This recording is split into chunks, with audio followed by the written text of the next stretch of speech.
Assalamualaikum semuanya, selamat datang di channel Obrolan Fighter.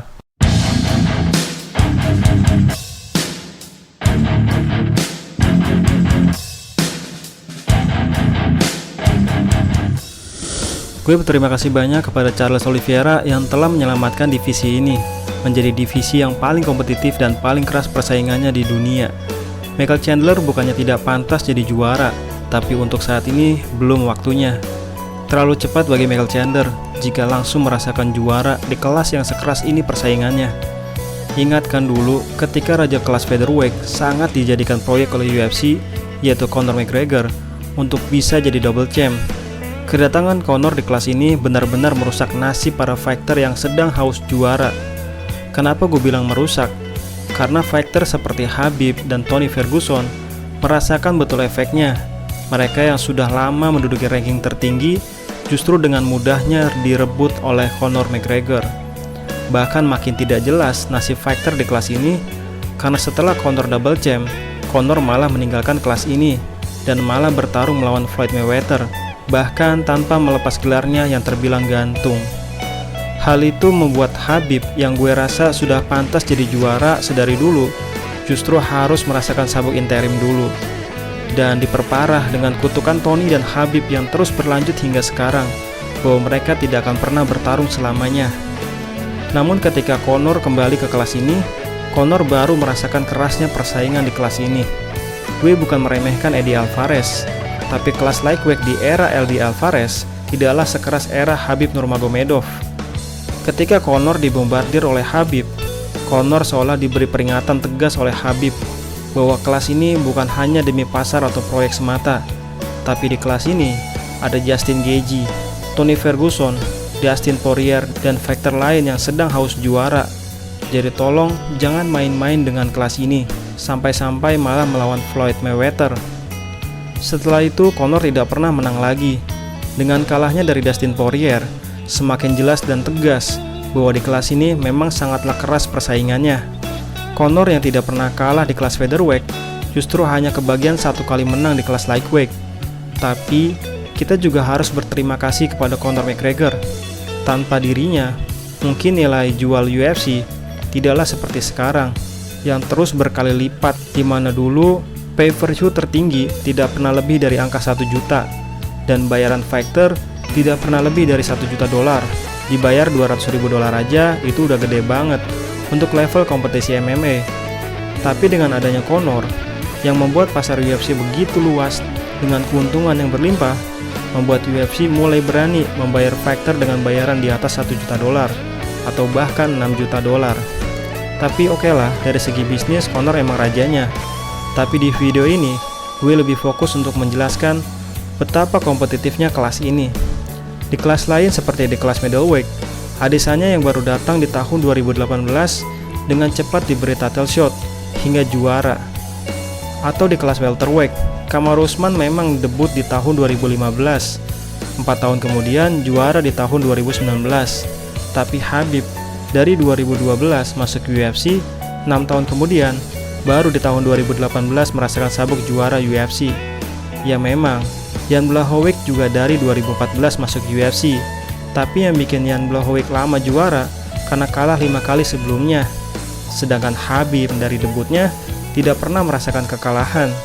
Bahkan, kalau kita melihat daftar ini, di daftar fighter dengan rekor tak terkalahkan terpanjang sepanjang masa, kita akan melihat hanya Tony Ferguson yang tidak pernah juara. Sedangkan Amanda Nunes baru 3 kali menang beruntun sudah juara. Khabib 9 kali menang beruntun baru juara.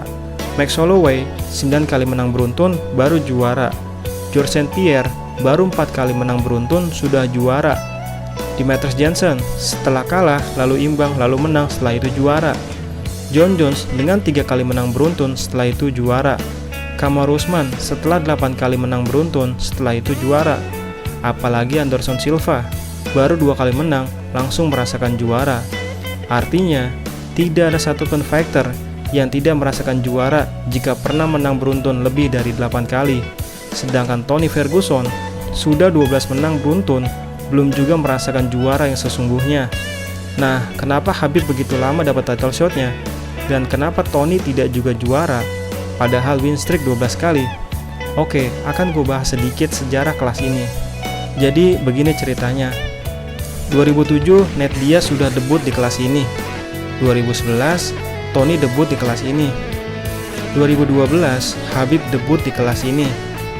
Nah, di April 2014 dimulai dari Khabib. Khabib di ranking 7, menang dari Rafael dos Anjos di ranking 5. Lalu di bulan September 2014, Eddie Alvarez baru masuk UFC dan langsung kalah dari Donald Cerrone. Desember 2014, Nate Diaz di ranking 14 kalah dari Rafael dos Anjos di ranking 3.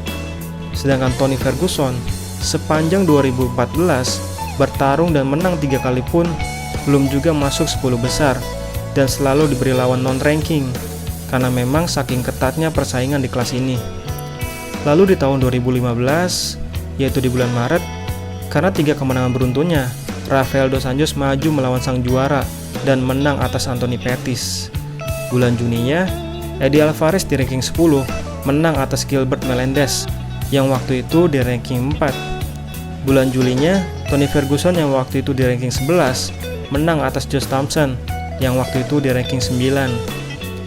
11 Desembernya, Tony Ferguson yang waktu itu di ranking 7 menang atas Edson Barbosa yang waktu itu di ranking 6. 12 Desembernya, Conor McGregor juara di kelas featherweight setelah mengalahkan Jose Aldo. 19 Desembernya, Rafael dos Anjos kembali mempertahankan gelar setelah menang dari Donald Cerrone. Dan di event yang sama, Nate Diaz menang atas Michael Johnson. Dan karena menyadari Conor akan datang di kelas ini, Nate Diaz pun langsung menantang Conor McGregor. How do you feel about it? Fuck that! Conor McGregor, you're taking everything I work for, motherfucker! I'm gonna fight your fucking ass!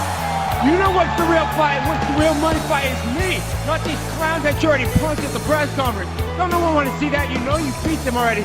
That's the easy fight. You want that real shit right here. Hey, and I'm not. Unfortunately, you can't talk like that on Fox.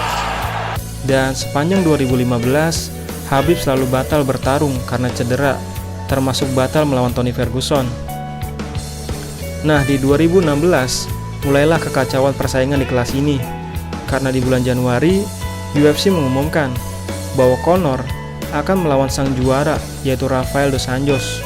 Padahal ada Khabib Nurmagomedov, Tony Ferguson, dan Eddie Alvarez. Namun karena cedera, secara mendadak Nate Diaz yang maju untuk melawan Conor McGregor. Tapi karena terlalu sempit waktunya untuk menurunkan berat badan, sehingga pertarungan terjadi di kelas welterweight di bulan Maret dan Conor kalah. Di bulan April, harusnya Khabib fight dengan Tony Ferguson, tapi Tony punya masalah dengan paru-parunya dan digantikan fighter pendatang alias non-ranking, yaitu Darren Horcher, dan tentu Khabib menang. Bulan Juli, Eddie Alvarez juara setelah mengalahkan Rafael dos Anjos yang baru sembuh dari cedera.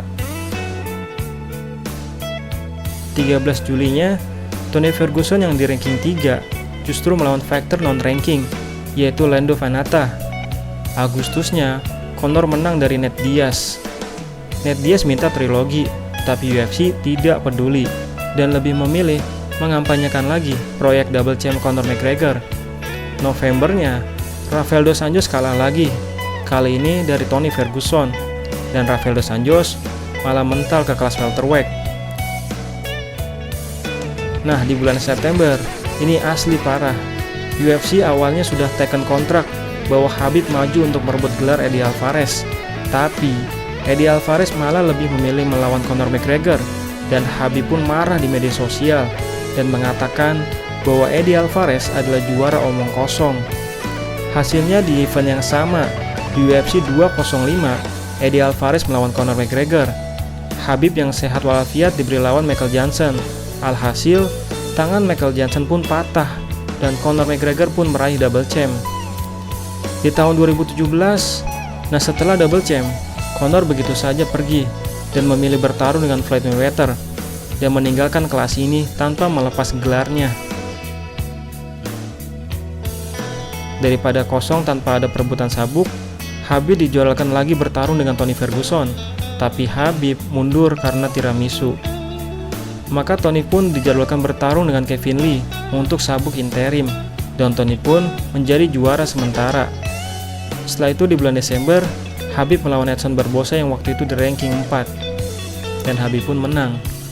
Di tahun 2018, di tahun ini, Khabib dijadwalkan kembali keempat kalinya untuk melawan sang juara interim, yaitu Tony Ferguson. Tapi Tony mundur karena tersandung kabel. Maka Tony digantikan oleh Max Holloway. Tapi karena penurunan berat badan yang ekstrim, Max mundur dan secara mendadak Al Iaquinta maju melawan Khabib. Maka Khabib pun menjadi juara interim. Nah, di tahun ini, Conor tidak punya alasan lagi untuk tidak bertarung dengan fighter yang paling lapar akan gelar juara di kelas ini, yaitu melawan Khabib Nurmagomedov.